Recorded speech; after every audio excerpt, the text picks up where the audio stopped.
Hi, my name is Michael Champlin, and I did my personal inquiry assignment on Indian culture, or specifically India, from people from India.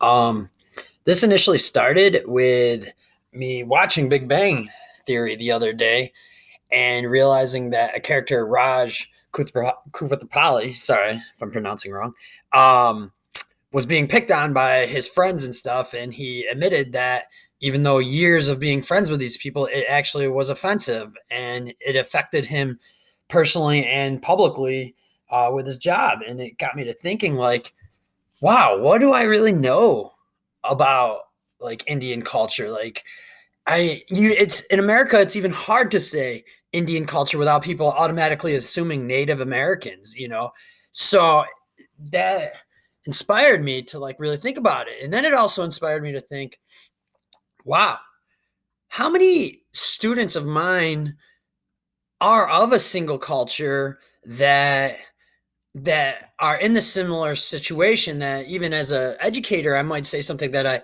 don't realize is offensive to that one culture because they are a minority, like this character Kuthrapali, that I wanted to pursue that, to see maybe how can I learn more about the Indian culture to make sure that I am not, uh, how can I say, uh, being part of the majority and ignoring the minority, I should say.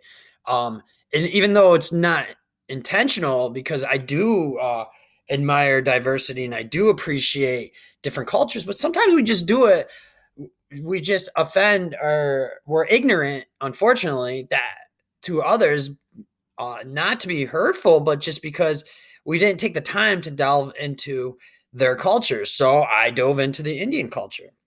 And side note, as I started, it dawned on me that my wife's cousin is marrying uh, a person of the Indian descent, and he is the one of the only people that has an Indian heritage that I have never really delved into it. Like, yeah, we've talked. I know, I mean, his name is Keshav. I know with our family, it was hard to pronounce his name, Keshav. So the cousin taught us to pronounce his name by saying K shove, like K push. And in fact, of course, my wife's grandmother actually called him K push instead of K shove. But for us to understand to say his name, we had to identify culturally with shove and push and replace it into the name. So, but luckily, Keshav was amazing. And so, with that, I also included him in this assignment for investigation purposes to further enhance my understanding. Um, so as I explored, I started with the sitcom, and I looked through the aspects of that and related of what I needed to focus on, and then I went on some broad journey, I should say, to like just get a base understanding of the Indian culture. That way, like I can know where to go from there. And so I found this video website, and it took me on a journey to make me realize I need to just obviously look into traditions and be more aware of their art, their history, and specific people. So then I dove right into stereotypes because, I mean, I'm going off of what I know, which is clearly American stereotypes of people from India. And by doing that, I decided to look up some stereotypes, um and by doing this too, I did it from multiple perspectives, because I wanted to make sure that these stereotypes were identified. And reaching out to like someone like Keshav, he did say like, well, I feel like a lot of Americans believe that it people from India that are either doctors and really smart, or they are athletically incompetent and they work at convenience stores. So fortunately for that, I did prove that wrong through many of my research, and that does help me academically because, I mean, you do that, like you stereotype students all the time instinctively, like because of who they associate or who they hang out with. So with the Indian stereotypes, when I don't let's say I have students that listen to country music. I don't listen to country music. So one of my stereotypes I would have students listening to country music is they must live in, uh, rural or not, rural New York, and they drive a truck. So similarly aligned with that, I need to step away from those stereotypes and really dive into understanding students as I did with my Indian culture adventure. So as I progressed, I did find some cool stereotypes. The smart stereotype, I got to be honest. Um, I found through trying to find here, it was a government site that showed the Indian immigrants, really prepared themselves to come to America. And that is probably why most Americans, or a lot of Americans, view Indians or people from India as uh, as highly intellectual, because a lot of them prepared themselves academically, and when I say a lot, like a lot, before moving to America. So they already came highly educated, already with background in English language. So they communicated very well moving into America, and many of them had family uh, or careers already lined up where they were accepted. So that's why I feel like when you say immigrants, not a lot of people think negatively about Indian immigrants, because they are prepared when they came here, and a lot of people with an Indian heritage have wealthy homes. Here we go. This is the source: Indian immigrants in the United States. It's a census data report.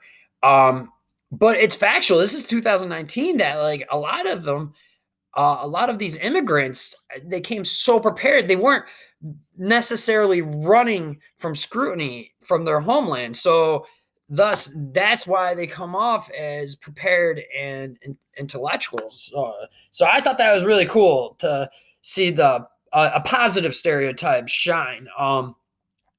But there are, as my friend Keshav told me, there are many Indian people that are in the middle base. So don't just assume that all Indians are smart. I mean, or you can assume that, but I mean, there are also Indians that uphold the middle class job lifestyles too.